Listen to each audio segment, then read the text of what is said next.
question. Since yung verified impeachment complaint against VP Sara is now in the Senate, ang tanong ng marami, why the Senate went on break last night without tackling the verified impeachment case against VP Sara? Well, una, yun ang schedule namin. Alam niyo namang lahat yun. Na huling araw namin kahapon, magbe-break talaga kami at magre-resume matapos ang halalan sa June 2. Walang rason para magbago o baguhin yun kahapon. Tinatanong si Senator Pimentel, bakit daw walang nagtanong? Sasagutin ko yun. Trabaho ko bilang Senate President, sagutin o presiding officer, sagutin anumang katanungan na ibabato sa plenaryo. Pero hindi ko trabahong tanungin yung mga miyembro kung bakit hindi sila nagtanong at anong nasa isip nila, ba't hindi sila nagtanong. Fact is, walang nagtanong dahil hindi pa naman officially informed Senado, ang plenaryo, kaugnay sa paghahain ng impeachment complaint dahil dadaan pa ito sa isang proseso sang-ayon sa rules at practice at procedure ng Senado kaugnay ng mga impeachment complaints. So sir, mali yung impression na parang may napag-usapan ba na wag itong itackle sa Senate plenary? Walang caucus na naganap, walang usapang naganap sa pagitan ng mga miyembro ng Senado kaugnay nito o kaugnay ng anumang bagay. Bago kami nag-adjourn kahapon, nung Martes, nung Lunes, kahit nung nagdaang linggo, wala kaming pagpupulong na formal kaugnay nito. Sa puntong iyan ay sinasagot ni Senator Escudero yung tinatanong ng marami na bakit ipagpaliban yung pagdinig sa hearing sa tungkol sa impeachment ni VP Sara. Ano ba yung dahilan? Bakit niya ipagpaliban? Bakit ipagpaliban ng Senado? Hindi ka agad-agad inaksyonan. Ayan, sinasagot niya. Hindi ko na kailangan ipaliwanag. Marahil napanood na rin ninyo yan, yung sagot niyang yan. Kasi may mga tao daw na nagmamadali daw. Agad daw kailangan daw ma-impeach yung Vice President. Madinig daw agad sa Senado. Mapakinggan daw kaagad-agad. Ito, tuloy po natin yung sagot ng Senador. Kung ano yung sagot niya tungkol doon sa paglipat. Kasi nilipat na doon sa Senado yung tawag nito, impeachment case laban sa Vice President.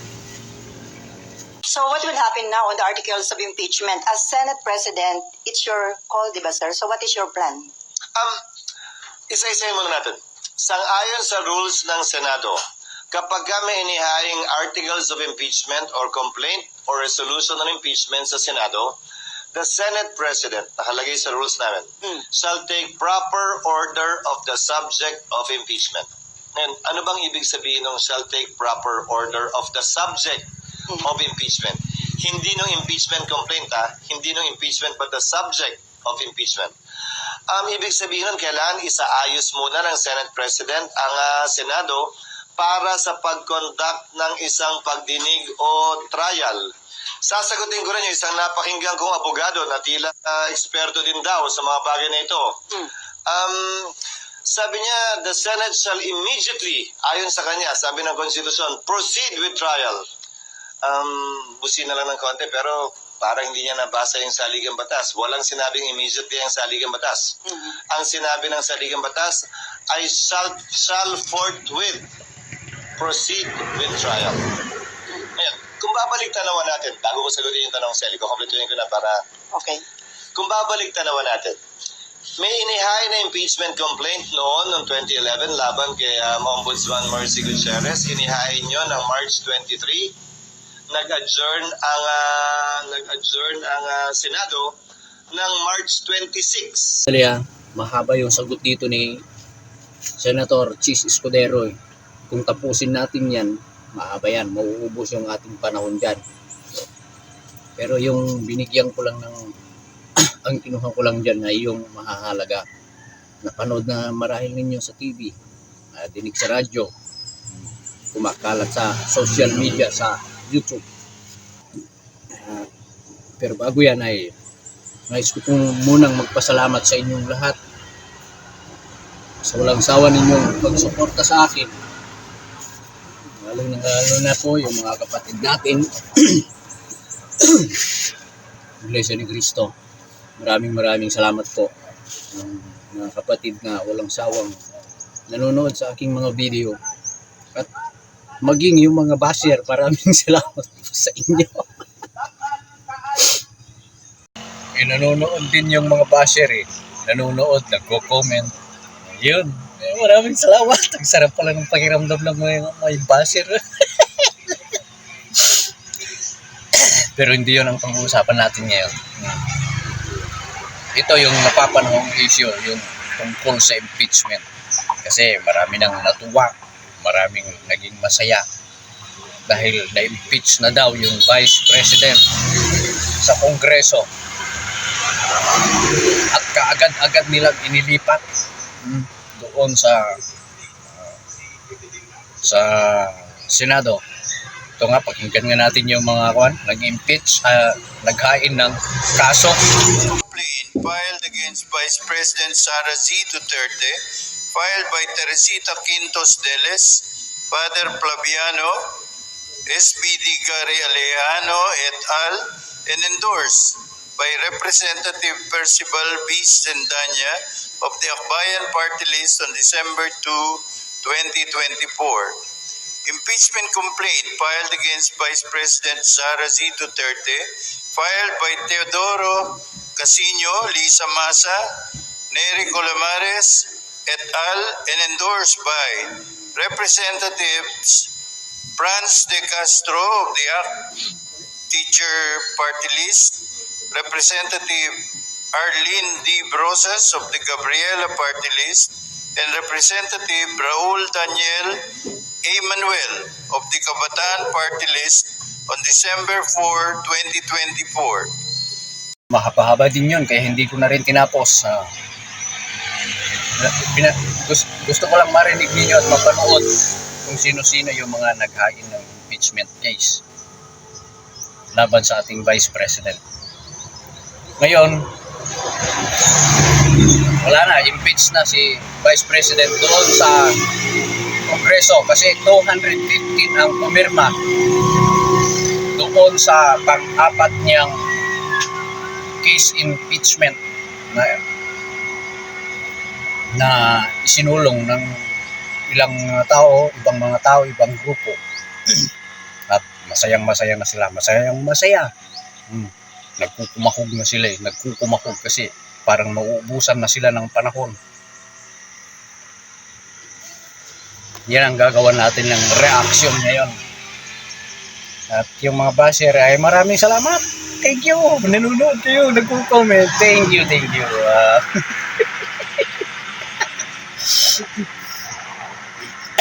Hindi ko na kayo papansinin. Bahala na kayo dyan. Basta yung sa akin, yung opinion ko, sasabihin ko sa inyo at yung totoong aral ng Iglesia ni Cristo. Lumipat ako kasi maingay doon highway. Nasa tabing highway ako. Ituloy natin yung video. Kasi nga, marami pa rin ang hindi nakakaunawa doon sa isinagawang rally ng Iglesia ni Cristo noong January 13.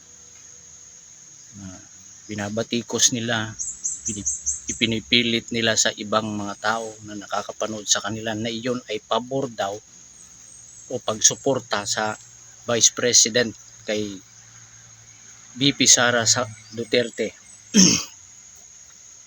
Napakalinaw naman, marami na ang paliwanag dyan tungkol dyan, paulit-ulit na sinasabi na sinang-ayunan ng Iglesia ni Cristo yung pahayag ng ating Pangulo na huwag i-impeach ang Vice President kasi mas marami ang problema sa ating bansa na dapat pag-ukulan ng panahon. Kaya nagsagawa rin ng rally ang Iglesia ni Cristo para suportahan yung sinabi niyang iyon. Ibig sabihin, kapayapaan. Yun ang nakita ng pamamahala sa Iglesia ni Cristo. Kaya nagsagawa ng pang buong bansa, National Rally for Peace. Yun lang pamagati, National Rally for Peace. Pero para sa iba, iyon ay para sa suporta daw sa Vice President. Yung Iglesia ni Cristo daw ay nakikialam sa politiko, sinusuportahan daw yung kung ano-anong mga kaso na nandoon kay Vice President na yun ang sabi nila. Sabi nila sinusuportahan nila magnanakaw. Hindi natin alam kung magnanakaw ang Vice President. Wala tayong ebidensya. Pero yun ang nasa isip nila. Hindi nila naisip na yung layunin ng Iglesia ni Cristo ay para pag-ayusin yung dalawang panig na hindi na nagkakaunawaan. Anong ginawa nila? Nagsagawa rin sila ng rally. 3 beses nga hanggang katapusan ng January. Itong taong ito, 3 beses silang nagsagawa. At yun nga yung pang-apat na hain nila ng impeachment case ay nagtagumpay sila. Sabi ng isang vlogger na abogado, tagumpay daw sila, hindi daw nagwagi ang Iglesia ni Cristo. Mali ka, mali. Tahasan kong sinasabihan, mali ka kahit abogado ka pa. Hindi mo nakuha yung ibig sabihin na ipahiwatig ng Iglesia ni Cristo. Kung anong layunin, bakit nagsagawa ng rally para sa amin ng mga Iglesia ni Cristo, pagkakaisa, kapayapaan. Yun ang layunin namin. Unahin yung mga iba pang mga problema kasi marami pang problema sa bansa na mas dapat pagtuunan ng pansin. Yun ang gusto namin. Pero sabi ng abogado na vlogger na talo daw ang Iglesia ni Cristo. Masaya na sila. Kasi nagbunyi na. Sa Bisaya pa, nagbunyi na gyud. Tuwang-tuwa na sila, naglulukso na, naglulundag na. Kasi doon sa Kamara, Kongreso, ipinasa na nila agad sa Senado yung tungkol doon sa impeachment case ng ating Vice President. Pero pagdating sa Senado, anong nangyari? Hindi nila agad inaksyonan. Bakit? Anong dahilan? Ito, pakinggan natin. Ituloy natin yung pagpapaliwanag ni Senador Chis Escudero. Siguro wala naman silang basihan ngayon na madaliin kami lalo na nasa huling araw na ng sesyon. Para mag-convene ang impeachment court, kailangan may sesyon ang Senado. Can we say na walang mangyayaring impeachment trial during the break or mahirap? Wala. Legally, it cannot be done. Sir, kahit sinabi ni PBBM na ayaw niya sa impeachment dahil divisive, sinuportahan pa na isang religious group, indication ba yon na hindi nagpa-impluensya ang House of Representatives? Paano daw kung magpatawag ng special session si PBBM? Sabi niya na aksyonan yung impeachment? Siyempre, pag nagpatawag ng special session, sangayon man kami o hindi, siyempre, alam namang hindi kami magatin.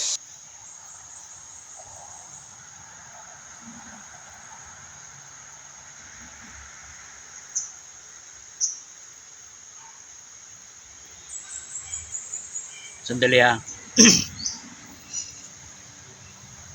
Ayun. Meron pa nga siyang ibinigay ng mga halimbawa na na-impeach na.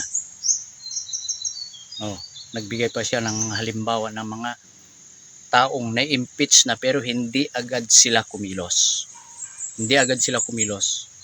Pinabayaan lang muna nila.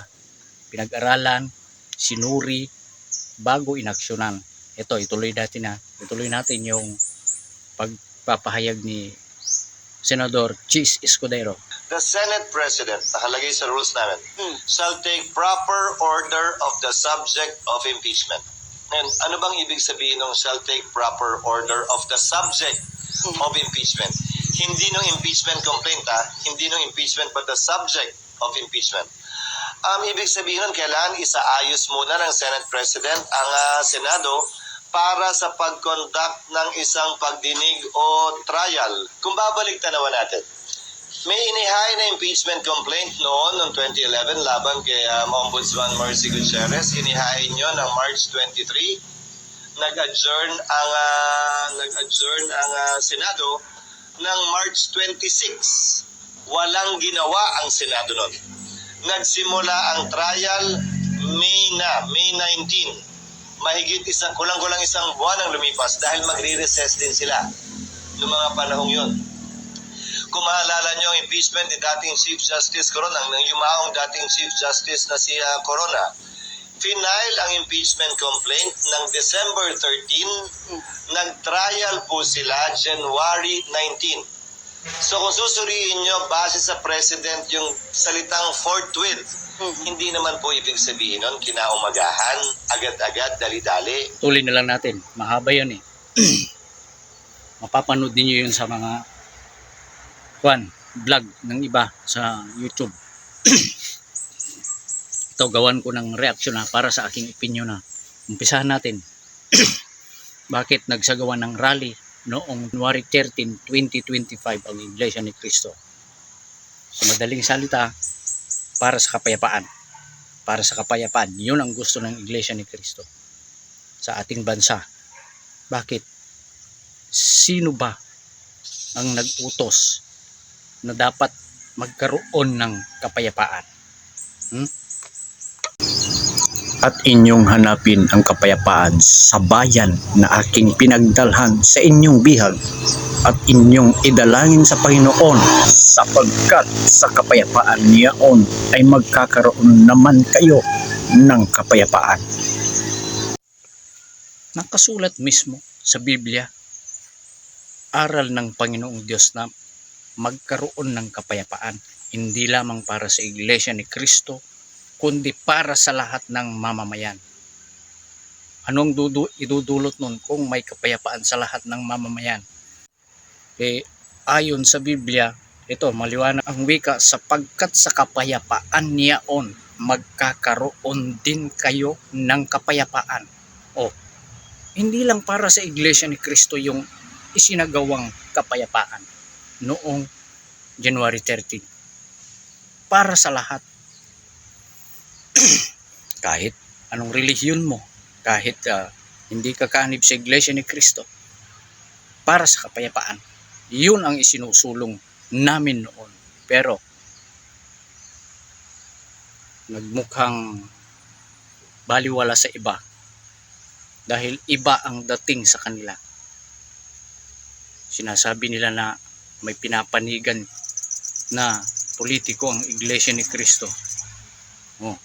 Sino ba ang mga nagsulong ng mga impeachment? Sino ba ang nanguna sa mga rally noong natapos na yung rally ng Iglesia ni Cristo? Hindi ba yung mga ibang leader ng simbahan at ibang mga nasa politiko? Ano ngayon ang naidudulot niyan?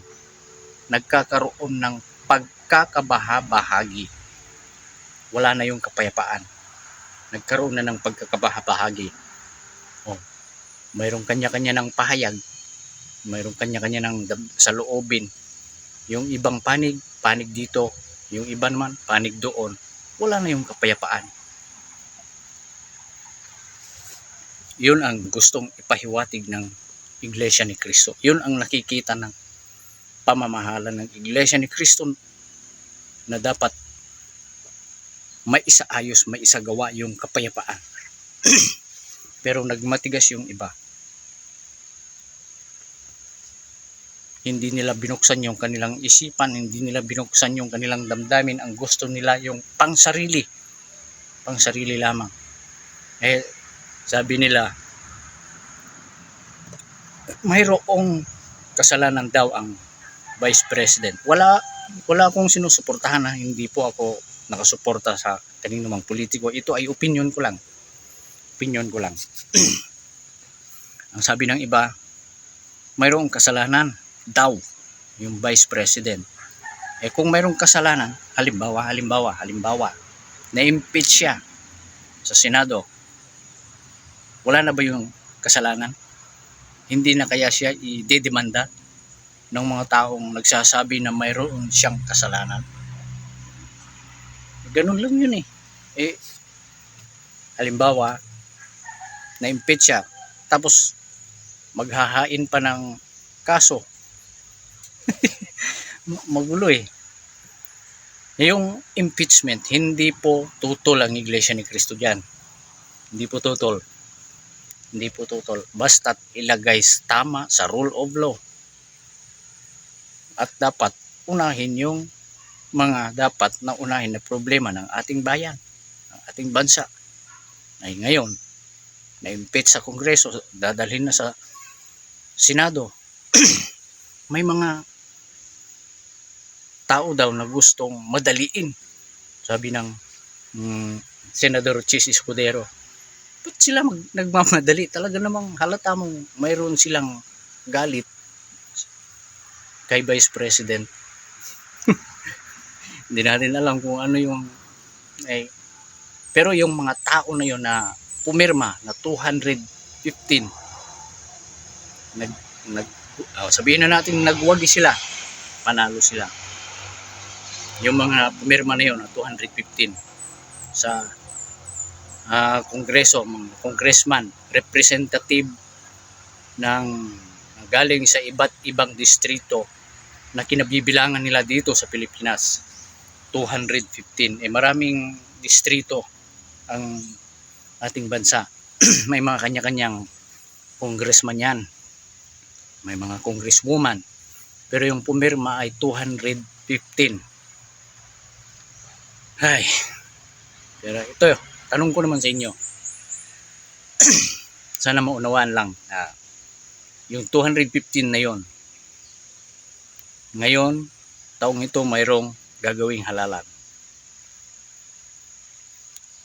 Yung mga 215 na yon at yung iba pang mga pumirma doon sa mga nauna pang file na impeachment case, hindi kaya sila mangangailangan ng tulong sa sambayan ng Pilipino pagdating ng araw ng eleksyon?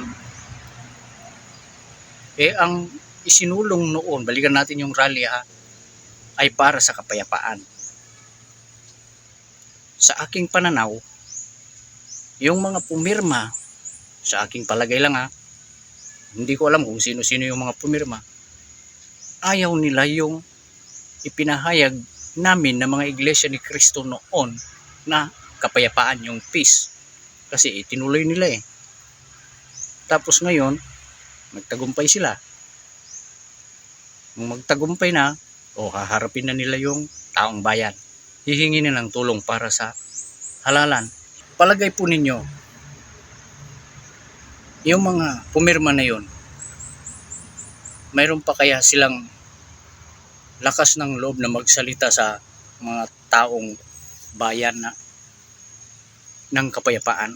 Para sa akin lang para sa akin lang, kasi binaliwala nila yung isinagawang rally na para sa kapayapaan.